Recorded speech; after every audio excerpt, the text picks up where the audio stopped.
Hello दोस्तों, आप सबका स्वागत है। और हम 31 प्रश्न देख चुके थे और आज देखने वाले हैं आगे 32वें प्रश्न पर चलते हैं।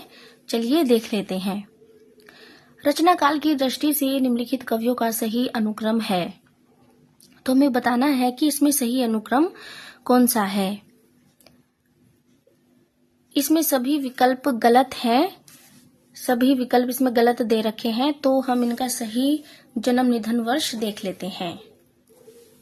यहाँ पर रीतिकालीन कवि हैं और जन्म निधन वर्ष है। केशवदास 1555 से 1617, सेनापति 1579, बिहारी 1595 से 1663, भूषण 1613 से 1715। अब देख लेते हैं 33 को। निम्नलिखित में से डायरी साहित्य है। प्रवास की डायरी एक साहित्यिक की डायरी, दिल्ली मेरा परदेश, ऋण जल धन जल। तो इसमें जो डायरी साहित्य है वो है ए है और सी है। प्रवास की डायरी, दिल्ली मेरा परदेश। अब इसकी व्याख्या को हम देखेंगे। डायरी विधा। प्रवास की डायरी 1971 हरिवंश राय बच्चन 1907 से 2003 द्वारा रचित डायरी विधा की रचना।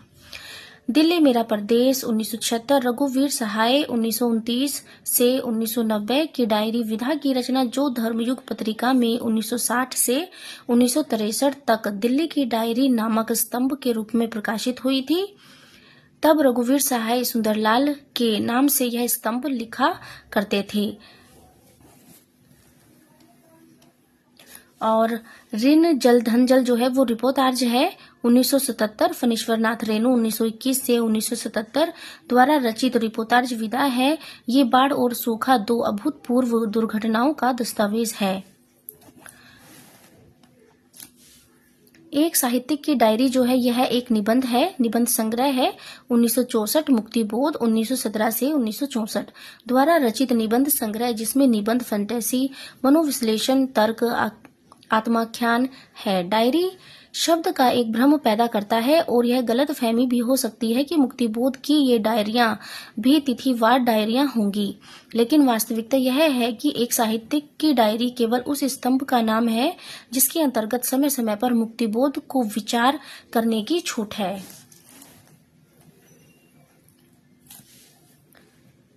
इसमें प्रारंभ में 10 प्रकरण थे, श्रीकांत वर्मा को दी गई। जब श्रीकांत वर्मा को दी गई, बाद में 3 प्रकरण जोड़े गए। अब वर्तमान में 13 प्रकरण हैं। अब इसके जो 13 प्रकरण हैं वो कौन कौन से हैं हम देख लेते हैं। तीसरा क्षण, एक लंबी कविता का अंत, डबरे पर सूरज का बिंब, हाशिए पर कुछ नोट्स, सड़क को लेकर एक बातचीत, एक मित्र की पत्नी का प्रश्न चिन्ह, नए की जन्म कुंडली 1, नए की जन्म कुंडली 2, वीर कर, विशिष्ट और अद्वितीय, कटुयान और काव्य सत्य, कलाकार की व्यक्तिगत ईमानदारी 1, कलाकार की व्यक्तिगत ईमानदारी 2। अब देख लेते हैं 34वें प्रश्न को। निम्नलिखित मिथ के कविताओं को उनके कवियों के साथ सुमेलित कीजिए। तो यहाँ पर कविताएं हैं और यहाँ पर कवि दिए गए हैं, तो हमें इनको सुमेलित करना है। प्रेम मथ्यु गाथा जो है वो है धर्मवीर भारती की। जय भारत है मैथिली शरण गुप्त की। आत्मजयी है कुंवर नारायण की। संशय की एक रात जो है वो है नरेश मेहता की। इस तरह से जो कोट ठीक होता है वो होता है ए। अब देख लेते हैं, यहाँ पर कविताएं हैं, कवि हैं। प्रेम मथ्यु गाता है धर्मवीर भारती, जय भारत है मैथिली शरण गुप्त, आत्मजयी कुंवर नारायण, संशय की एक रात नरेश मेहता। अब देख लेते हैं प्रश्न 35 को। उर्वशी पर लिखी गई किसकी समीक्षा से विवाद उत्पन्न हो गया था? नेमीचंद जैन, धर्मवीर भारती, भारत भूषण अग्रवाल, भगवत शरण उपाध्याय। तो इसका जो सही आंसर है वो है भगवत शरण उपाध्याय।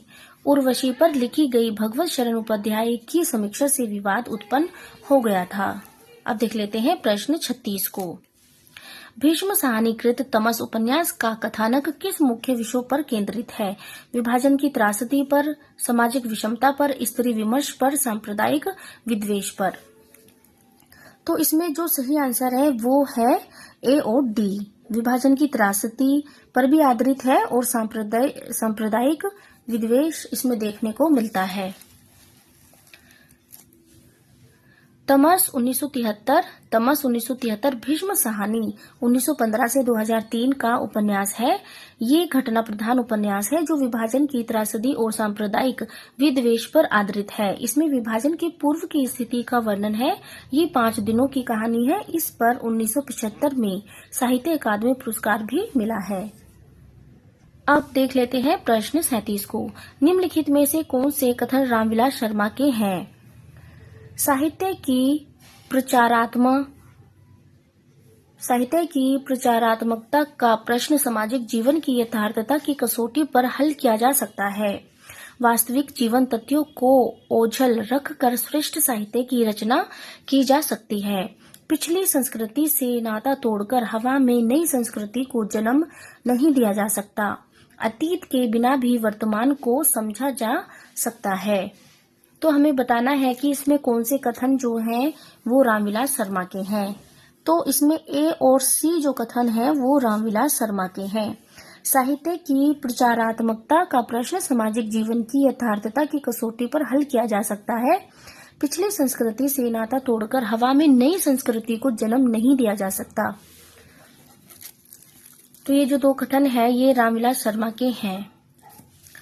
रामविलास शर्मा के कथन। साहित्य की प्रचारात्मकता का प्रश्न सामाजिक जीवन की यथार्थता की कसौटी पर हल किया जा सकता है। पिछले संस्कृति से नाता तोड़कर हवा में नई संस्कृति को जन्म नहीं दिया जा सकता। अब प्रश्न 38 को देख लेते हैं। निम्नलिखित में से जयशंकर प्रसाद द्वारा रचित काव्य है? तितली, उर्वशी, चंपू, इरावती, झरना। तो जयशंकर प्रसाद द्वारा रचित जो काव्य है वो है बी, उर्वशी चंपू।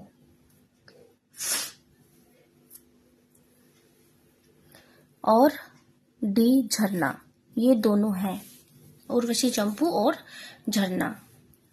तो जो हमारा विकल्प ठीक है वो है बी। यहाँ पर काव्य संग्रह है, कहानी संग्रह है और उपन्यास है। उर्वशी 1909 जो कि छाया 1912 और इनके कहानी संग्रह है और काव्य संग्रह इधर है और उपन्यास है यहाँ पर। उर्वशी 1909, झरना 1918, आंसू 1925, लहर 1933, कामायनी 1935। अब देख लेते हैं कहानी संग्रह। छाया 1912, प्रतिध्वनि 1926, आकाशदीप 1928, आंधी 1929, इंद्रजाल 1936। अब देख लेते हैं उपन्यास। कंकाल 1929, तितली 1934, इरावती 1934। इरावती जो है इनका अधूरा उपन्यास है। अब देख लेते हैं 39 को। इस मेले का मुख्य उद्देश्य है कि व्यापार की वृद्धि हो। यह किस प्रकार का वाक्य है? संयुक्त वाक्य है, मिश्र वाक्य है, साधारण वाक्य है या उद्देश्यवर्धक वाक्य है? तो यह जो वाक्य है यह मिश्र वाक्य है। रचना के आधार पर वाक्य भेद। रचना के आधार पर वाक्य भेद जो होते हैं 3 होते हैं। सरल वाक्य, संयुक्त वाक्य, मिश्रित या मिश्र वाक्य। सरल वाक्य क्या होते हैं? जिन वाक्यों में केवल एक ही उद्देश्य और एक ही विधेय होता है उन्हें सरल वाक्य कहते हैं। इन वाक्यों में केवल एक ही क्रिया होती है। संयुक्त वाक्य क्या होते हैं? जिन वाक्यों में 2 या 2 से अधिक सरल वाक्य समुच्चय बोधक अवयवों और तथा एवं परंतु आदि से जुड़े हों उन्हें संयुक्त वाक्य कहते हैं।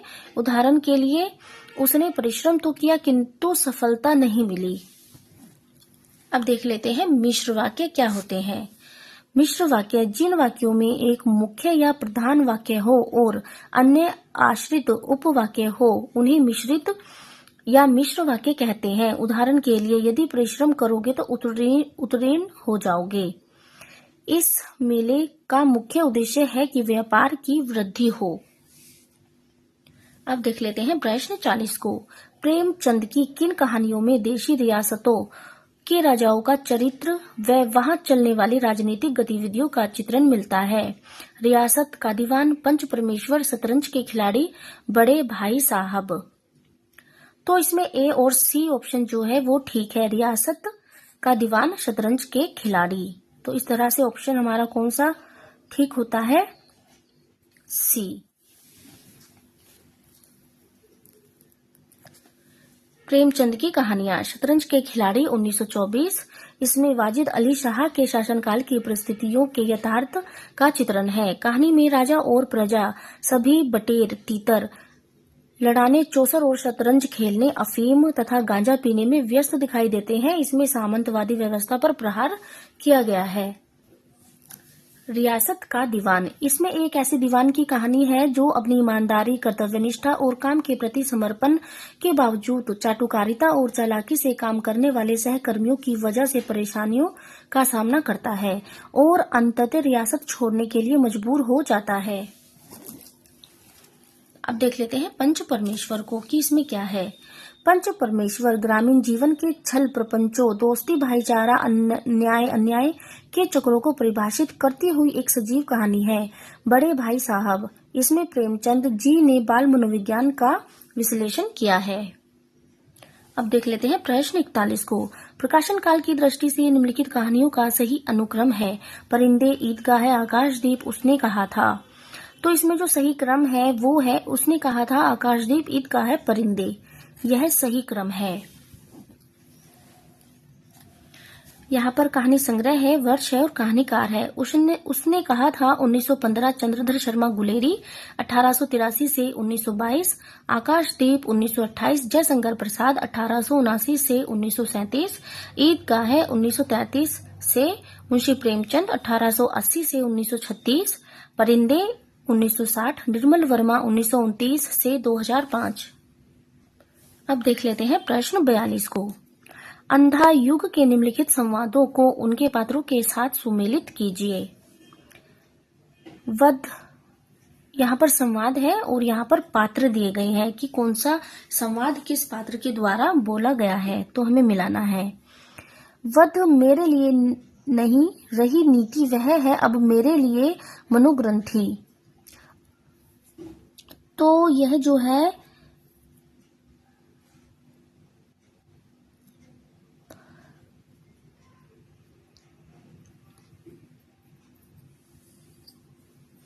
यह जो कथन है, वध मेरे लिए नहीं रही नीति वह है अब मेरे लिए मनोग्रंथि। तो यह जो कथन, यह जो संवाद है, यह बोला गया है अश्वत्थामा ने कहा है। ये आज इस पराजय की वेला में सिद्ध हुआ झूठ सी सारी, अनिवार्यता भविष्य की। यह जो है, यह वधयाचक, यह कहता है वधयाचक। अंतिम परिणति में दोनों जर्जर करते हैं पक्ष, चाहे सत्य का हो अथवा असत्य का। तो यह जो बोलते हैं, यह बोलते हैं युजुत्सु।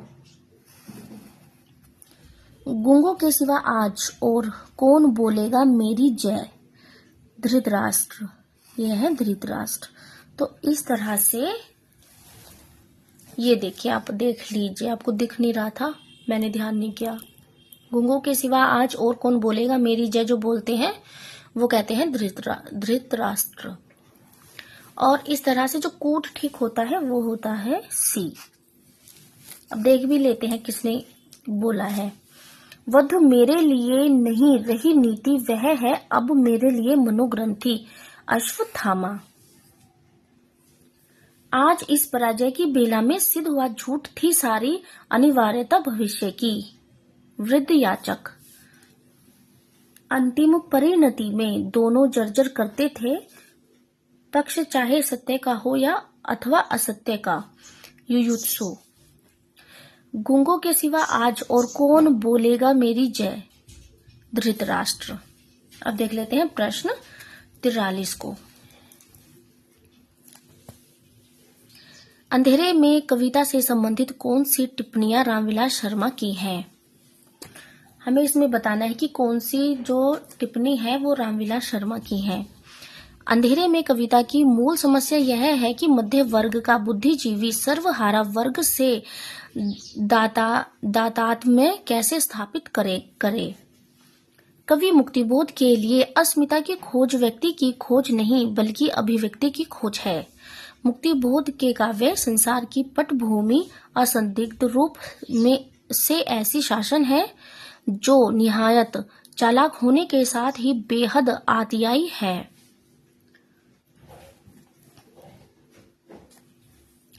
मुक्तिबोध की मुख्य समस्या है अपना वर्ग छोड़कर दूसरे वर्ग के साथ तादाद में स्थापित करना।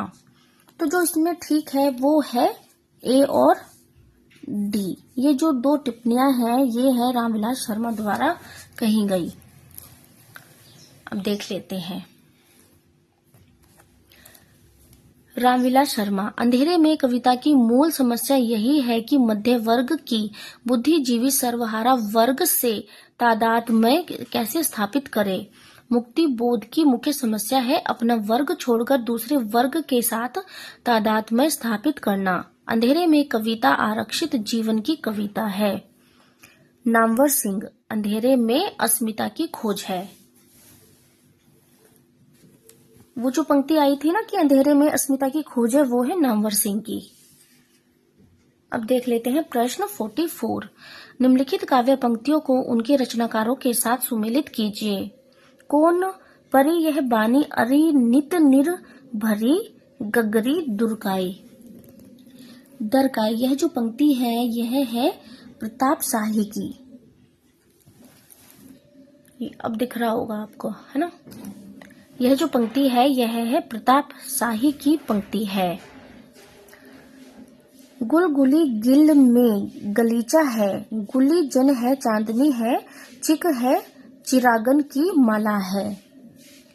यह जो पंक्ति है यह है पद्माकर की। सेवक सिपाही हम उन राजपूतन के दान युद्ध जुटिए में नेकू जे न मुरके। और यह जो पंक्ति है यह है ठाकुर की। ठाकुर की पंक्ति है। अधीमा उत्तम काव्य है, मध्य लक्षण लीन, अधम व्यंजना रस विरस उल्टी कहत नवीन। और यह जो पंक्ति है यह है देव की। तो इस तरह से जो कूट ठीक है वो है बी।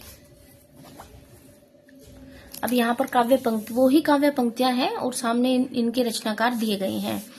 कौन परी है बानी अरिनित नीर भरी गगरी ढरकावे। प्रताप सिंह। गुली गिल में गलीचा है, गुली जन है चांदनी है, चिक है चिरागन की माला है। पद्माकर। सेवक सिपाही हम उन राजपूतन के दान युद्ध जुरीबे में नेकू चेने मुरी गए। ठाकुर। अभिधा उत्तम काव्य है, मध्य लक्षण लीन, अधम व्यंजना रस विरस उल्टी कहत नवीन। देव की पंक्ति है। अब देख लेते हैं 45 को। निम्नलिखित आत्मकथाओं को उनके लेखकों के साथ सुमेलित कीजिए। यहाँ पर लेखक है और यहाँ पर आत्मकथाएं हैं, तो हमें इनको मिलाना है। जो हादसे है वो है रमणिका गुप्ता। हादसे है रमणिका गुप्ता की। मुड़ मुड़कर देखता हूँ, मुड़ मुड़कर जो देखता हूँ वो है राजेंद्र यादव। शिकंजे दर्द के, शिकंजे का दर्द जो है वो है सुशीला टाकभोरे की। जूठन जो है वो है ओम प्रकाश वाल्मीकि की। तो इस तरह से जो हमारा कोट ठीक होता है वो होता है सी। हादसे 2005 रमणिका गुप्ता, मुड़ मुड़कर देखता हूँ 2001 राजेंद्र यादव, शिकंजे का दर्द 2011 सुशीला टाकभोरे, झूठन 1997 ओम प्रकाश वाल्मीकि। अब देख लेते हैं प्रश्न 46 को। बिंब के अनिवार्य तत्व हैं विवरणात्मकता, कल्पना, सपाट बयानी, इंद्रियता। तो जो इसमें सही आंसर है वो है बी और डी। बी और डी, कल्पना और इंद्रियता।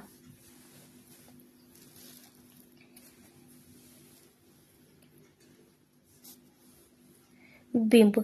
बिंब शब्द अंग्रेजी के इमेज शब्द का हिंदी रूपांतरण है, जिसका अर्थ है मूर्त रूप प्रदान करना। काव्य में बिंब को वह शब्द चित्र माना जाता है जो कल्पना द्वारा ऐन्द्रिक अनुभवों के आधार पर निर्मित होता है। बिंब के तत्व हैं कल्पना, भाव, ऐन्द्रिकता। अब देख लेते हैं 47 को। निम्नलिखित आलोचना ग्रंथों को उनके लेखकों के साथ सुमेलित कीजिए। यहाँ पर ग्रंथ है और यहाँ पर रचनाकार है, तो हमें सुमेलित कराना है। कामायनी एक पुनर्विचार जो है वो है मुक्तिबोध। अधूरे साक्षात्कार है नेमीचंद्र जैन।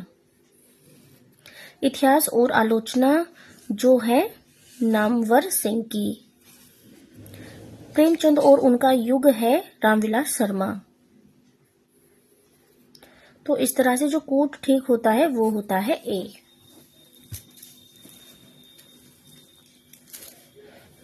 कामायनी एक पुनर्विचार 1973, मुक्तिबोध, अधूरे साक्षात्कार 1966, नेमीचंद्र जैन, इतिहास और आलोचना 1957, नामवर सिंह, प्रेमचंद और उनका युग 1952, रामविलास शर्मा।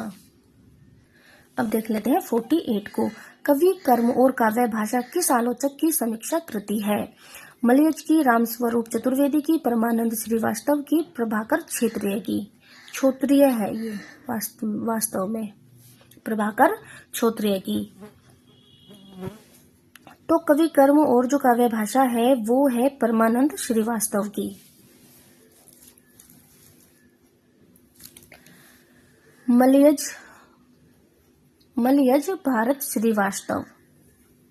भरत श्रीवास्तव 1935 से 1982 इनकी समीक्षा कृति है। कविता से साक्षात्कार 1979, संवाद और एकालाप 1984, रामचंद्र शुक्ल 1987, राम स्वरूप चतुर्वेदी 1931 से 2003।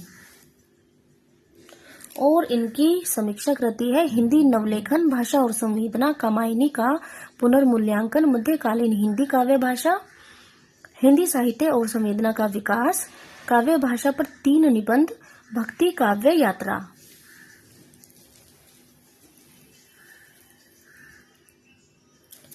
अब देख लेते हैं परमानंद श्रीवास्तव को। परमानंद श्रीवास्तव का जो जन्म है 1935 में हुआ, निधन 2013 में हुआ। इनकी समीक्षा कृति है नई कविता का परिप्रेक्ष्य, कवि, कर्म और काव्य भाषा, समकालीन कविता का व्याकरण, शब्द और मनुष्य, अंधेरे कुएं से आवाज, दूसरा सौंदर्य शास्त्र क्यों। अब दिख रहा होगा। अब देख लेते हैं प्रभाकर क्षोत्रिय को। इनका जो जन्म है वो हुआ 1936 में, निधन हुआ 2016 में। इनकी समीक्षा कृति है सुमन, मनुष्य का सृष्टा, प्रसाद का साहित्य, प्रेम, तात्विक दृष्टि, कविता की तीसरी आंख, संवाद, काल यात्री है कविता, रचना एक यातना है, अतीत के हंस, मैथिली शरणगुप्त, मेघदूत एक अंतरयात्रा। अब देख लेते हैं 49 को। निम्नलिखित में से कौन सा निबंध रामचंद्र शुक्ल द्वारा रचित नहीं है? रसात्मक बोध के विविध रूप, सौंदर्य बोध का शिष्यत्व बोध, साधारणीकरण और व्यक्ति वैचित्र्यवाद, काव्य में लोकमंगल की साधनावस्था। तो इसमें जो बी है सौंदर्य बोध और शिवत्व बोध, यह रामचंद्र शुक्ल द्वारा रचित नहीं है। यहाँ पर निबंधकार हैं और यहाँ पर निबंध है। आचार्य रामचंद्र शुक्ल 1884 से 1941।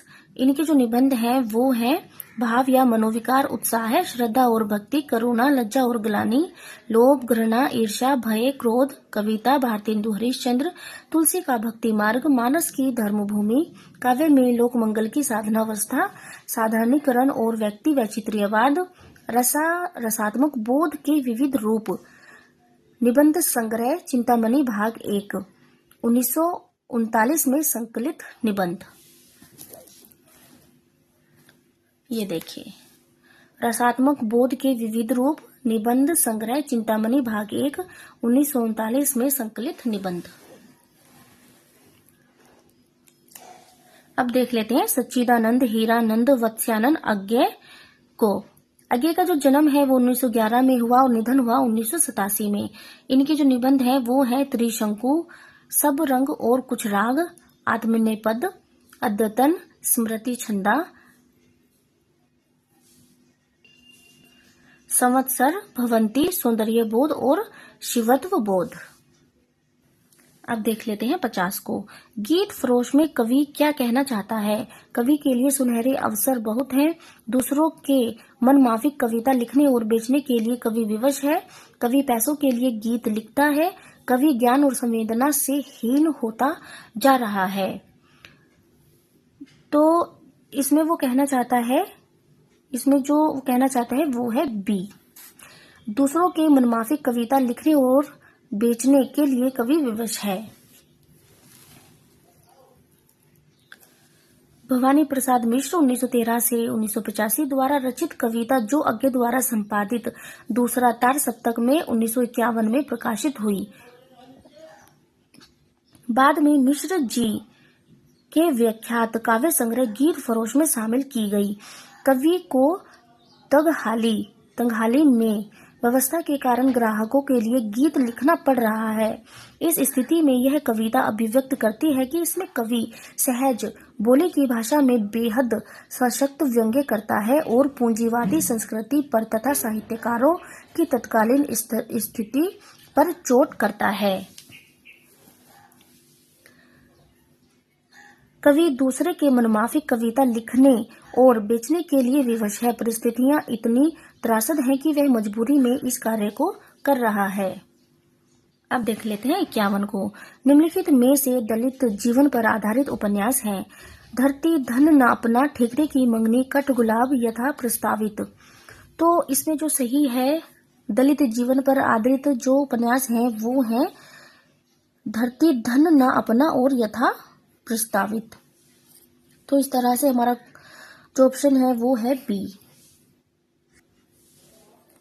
यहाँ पर उपन्यास है, उपन्यासकार है और विषय है धरती धन न अपना 1972, जगदीश चंद्र माथुर 1930 से 1996 ईस्वी। और विषय है पंजाब के होशियारपुर जिले के दोआब क्षेत्र के घोड़ेवाला गांव के दलितों की कहानी है।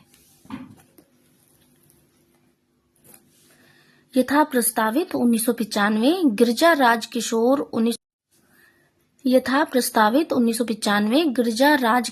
1937 से 2020 दलित वर्ग और हरिजनों के जीवन तथा परिवेश को मुख्य धारा का अंग बनाने की बात कही गई है।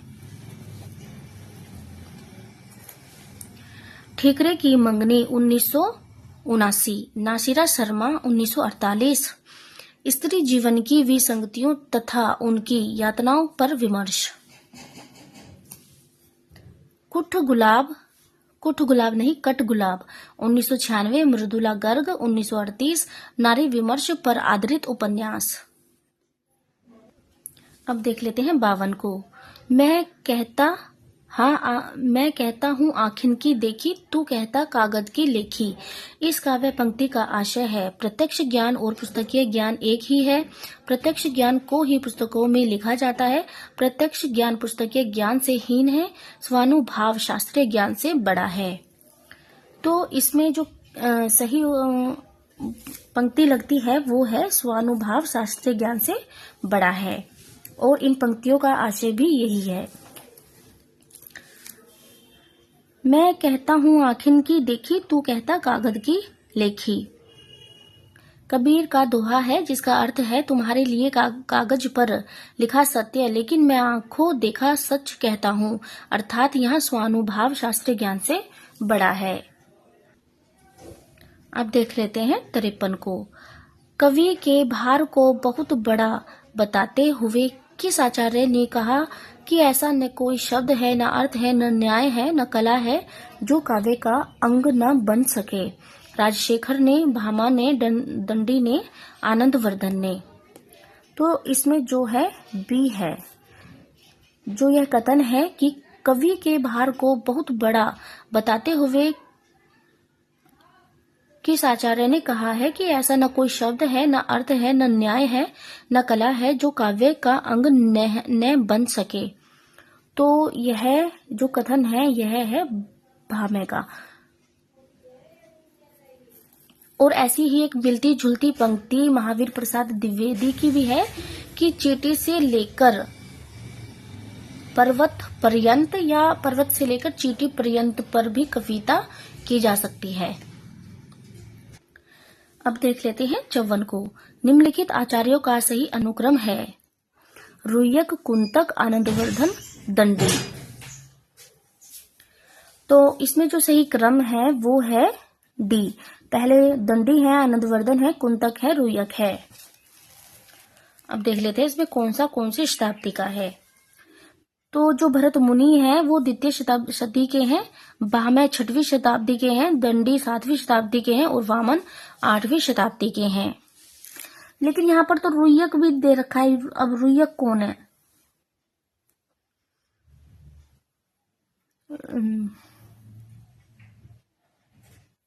ऊपर भामा भी नहीं है।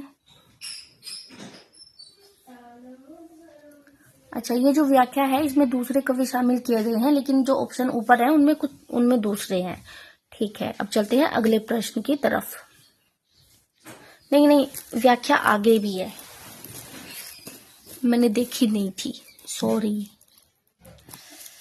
उद्भट है 8वीं शताब्दी का उत्तरार्ध, रुद्रट है 9वीं शताब्दी का पूर्वार्ध, अभिनव गुप्त है 10वीं शताब्दी, कुंतक है 10वीं शती का उत्तरार्ध, मम्मट है 11वीं शती, रुय्यक है 12वीं शती, जयदेव है 13वीं शती और विश्वनाथ है 14वीं शती, पंडित राज जगन्नाथ है 17वीं शती। तो अब देख लेते हैं प्रश्न 55 को। निम्नलिखित क्रांतिकारी कविताओं को उनके रचनाकारों के साथ सुमेलित कीजिए। यहाँ पर क्रांतिकारी कविताएं हैं और यहाँ पर उनके रचनाकार हैं, तो हमें सुमेलित कराना है। वीरों का कैसा हो बसंत, तो ये तो है सुभद्रा कुमारी चौहान की। कैदी और कोकिला है माखनलाल चतुर्वेदी की। और जवानी जो है वो है बालकृष्ण शर्मा नवीन की। हिमांद्री तुंग श्रृंग से, यह है जयशंकर प्रसाद। तो इस तरह से जो हमारा कूट ठीक होता है वो होता है सी। वीरों का कैसा हो बसंत, सुभद्रा कुमारी चौहान, कैदी और कोकिला, माखनलाल चतुर्वेदी, जवानी बालकृष्ण शर्मा नवीन, हिमांद्री तुंग श्रृंग से, जयशंकर प्रसाद। अब देख लेते हैं प्रश्न 56 को। निम्नलिखित में से कौन सा उपन्यास ऐतिहासिक सांस्कृतिक उपन्यास नहीं है? बान भट्ट की आत्मकथा पुनर्नवा, टेढ़े मेढ़े रास्ते, वैशाली की नगर वधू।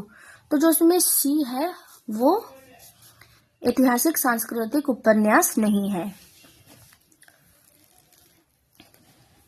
यहाँ पर उपन्यास है, उपन्यासकार है, उपन्यास का विषय है।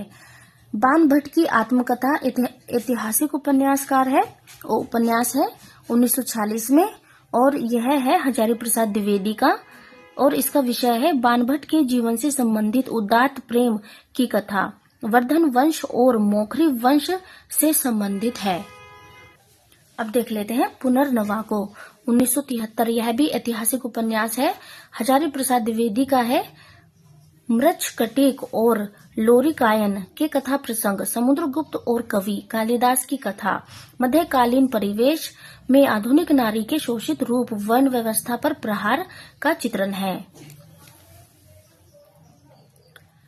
अब देख लेते हैं वैशाली की नगर वधू जो है वो भी ऐतिहासिक उपन्यासकार है और यह है चतुरसेन शास्त्री का, 1991 से 1960। ये जो उपन्यास है ना, इसका शुरू में मुझे नाम इसका याद नहीं होता था, तो मैंने ये ऐसे याद करा था कि जो वैशाली की नगर वधू है ना वो बहुत चतुर है और ये मतलब ऐसी ट्रिक समझ लो या कुछ और जो भी है, ये ऐसी है कि कभी आप भूल ही नहीं सकते। तो वैशाली की नगर वधू ऐतिहासिक उपन्यास है, चतुरसेन शास्त्री का है, वासुदेव, महावीर, गौतम बुद्ध पर आधारित उपन्यास है। टेढ़े मेढ़े रास्ते जो है वो राजनीतिक उपन्यास है, भगवती चरण वर्मा, 1903 से 1981 हिंदी का प्रथम राजनीतिक उपन्यास है। तो ये वैसे भी मोस्ट इम्पोर्टेंट हो जाता है क्योंकि यह राजनीतिक उपन्यास है, हिंदी का प्रथम। इसमें गांधीवाद, साम्यवाद और आतंकवाद का चित्रण है। अब देख लेते हैं 57 को। हिंदी में प्रचलित सिफारिश किस भाषा का शब्द है? हिंदी, फारसी, अरबी, तुर्की। तो यह जो है यह है अरबी भाषा का शब्द है सिफारिश। हिंदी शब्दों के वर्गीकरण के आधार, उत्पत्ति के स्रोत के आधार पर तत्सम, तद्भव, देशज और विदेशी।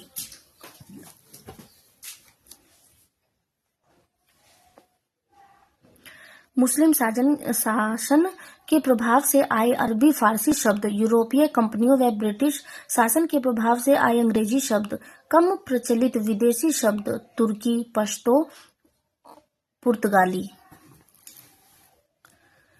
व्युत्पत्ति, रचना, बनावट के आधार पर होते हैं रूढ़, यौगिक, योग रूढ़। रूप, प्रयोग के आधार पर विकारी, अविकारी। अर्थ के आधार पर एकार्थी, अनेकार्थी, समानार्थी, विपरीतार्थी। कुछ अरबी शब्द फारसी शब्द हैं वो देख लेते हैं।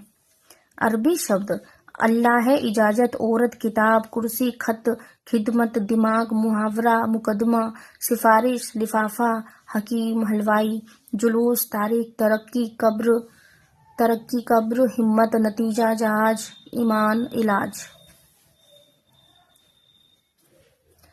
फारसी शब्द सिफारिश आबरू, आतिशबाजी, आफत, कुश्ती, गवाह, गिरफ्तार, गुलाब, चलाक, चश्मा, चेहरा, जलेबी, जिंदगी, दंगल, दफ्तर, जादू, मकान, मजदूर, सरकार, तनख्वाह, मोर्चा।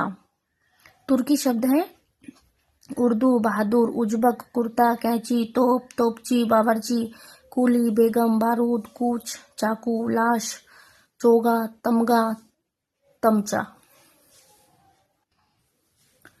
58 को देख लेते हैं। कोलरिज के अनुसार कल्पना दार्शनिक चिंतन का परिणाम नहीं है। कल्पना कार्यत्री प्रतिभा है, यही कवि की सृजनात्मकता है। कल्पना की मूल प्रकृति केवल अनुकृतिपरक है। कल्पना में वैज्ञानिक सुशृंखलता नहीं होती। तो इसमें जो सही विकल्प है वो है बी और सी। कल्पना कार्यत्री प्रतिभा है, यही कवि की सृजनात्मकता है। कल्पना की मूल प्रकृति केवल अनुकृतिपरक है। इसकी व्याख्या देख लेते हैं। कोलरिज के अनुसार कल्पना कार्यत्री प्रतिभा है, यही कवि की सृजनात्मकता है। कल्पना की मूल प्रकृति केवल अनुकृतिपरक है। अब देख लेते हैं 59 को। निम्नलिखित में से कौन सी बोली पश्चिमी हिंदी की नहीं है? कन्नौजी, बुंदेली, ब्रजभाषा, मगही। तो इसमें जो सही है वो है डी, यह पश्चिमी हिंदी की बोली नहीं है। नीचे कुछ उपभाषाएं दी गई हैं, बोलियां दी गई हैं, उनको भी हम देखेंगे। पश्चिमी हिंदी में आती है खड़ी बोली, कौरवी, ब्रजभाषा, बुंदेली, हरियाणवी, बांगरू, कन्नौजी। पूर्वी हिंदी में आती है अवधी, बघेली, छत्तीसगढ़ी। राजस्थानी हिंदी में आती है मेवाती, मालवी, जयपुरी, मारवाड़ी। पहाड़ी हिंदी में आती है गढ़वाली, कुमाऊनी, नेपाली। बिहारी हिंदी में आती है मगही, मैथिली, भोजपुरी। अब देख लेते हैं प्रश्न 60 को। यहाँ पर स्थापना और तर्क वाला प्रश्न है। तो यहाँ पर जो स्थापना दी गई है वो है काव्य का सर्वस्व अलंकार है, और इसका तर्क है क्योंकि अलंकारों से ही कविता कामिनी का आंतरिक और बाह्य सौंदर्य निखरता है। तो हमें बताना है कि इसमें कौन सा सही है और कौन सा गलत है। काव्य का सर्वस्व अलंकार है तो ये गलत है, और आर भी गलत है। अब इसकी व्याख्या को हम देखेंगे। भामह, दंडी आदि अलंकारवादियों ने अलंकार को काव्य की आत्मा माना है, लेकिन इसमें आचार्यों में मतभेद है। अलंकार काव्य का एक अंग है, काव्य का सर्वस्व नहीं। केवल अलंकारों से ही नहीं बल्कि एक छंद इत्यादि से भी कविता का सौंदर्य निखरता है। अतः ए और आर दोनों गलत हैं। अब देख लेते हैं 61 को। 61 है, मैंने भावना में एक भावना का वर्णन किया है, मेरे लिए वह संबंध और संबंधों से बड़ा है। मैं वास्तव में अपनी भावना से प्रेम करती हूँ, जो पवित्र है, कोमल है, अनश्वर है। यह संवाद किस पान का किसके प्रति है? किस पात्र का? पान नहीं है, ये पात्र है। किस पात्र का किसके प्रति है? कालिदास का मल्लिका के प्रति, मल्लिका का सवगत के प्रति, मल्लिका का अंबिका के प्रति, मल्लिका का कालिदास के प्रति। तो इसमें है सी, मल्लिका का अंबिका के प्रति। अब नीचे संवाद दिए गए हैं और किसका संवाद किसके प्रति है वो दिया गया है। मैंने, ये वही कथन है जो अभी ऊपर था। तो ये जो कथन है ये है मल्लिका का कथन अंबिका से। तुम्हें बहुत आश्चर्य था कि मैं कश्मीर का शासन संभालने जा रहा हूँ। तुम्हें यह बहुत अस्वाभाविक लगा होगा। कालिदास का कथन मल्लिका से। और अभी जो कथन मैंने पढ़ा है कि तुम्हें बहुत आश्चर्य हुआ था कि मैं कश्मीर का शासन संभालने जा रहा हूँ। तुम्हें यह बहुत अस्वाभाविक लगा होगा, परंतु मुझे इसमें कुछ भी स्वाभाविक प्रतिक्रिया थी। कुछ भी स्वाभाविक प्रतिक्रिया थी। यह जो कथन है यह कालिदास का मल्लिका से है। अब देख लेते हैं आगे। नहीं, तुम काशी नहीं गए, तुमने संन्यास नहीं लिया, मैंने इसीलिए तुमसे यहाँ से जाने के लिए नहीं कहा था। मल्लिका का कथन है सवगत से। अब भी उत्साह का अनुभव नहीं होता। विश्वास करो, तुम यहाँ से जाकर भी यहाँ से अलग नहीं होगे। यहाँ के मेघ और यहाँ के हरिण शावक तुम साथ ले प्रति जाओगे। मल्लिका का कथन है कालिदास से। और हम 61 प्रश्न देख चुके हैं, कुछ इससे पहले वाली वीडियो में, कुछ इस वीडियो में, और आगे के जो प्रश्न हैं हम वो अगली वीडियो में देखेंगे। इस वीडियो में इतना ही। मिलते हैं अगले वीडियो में। धन्यवाद।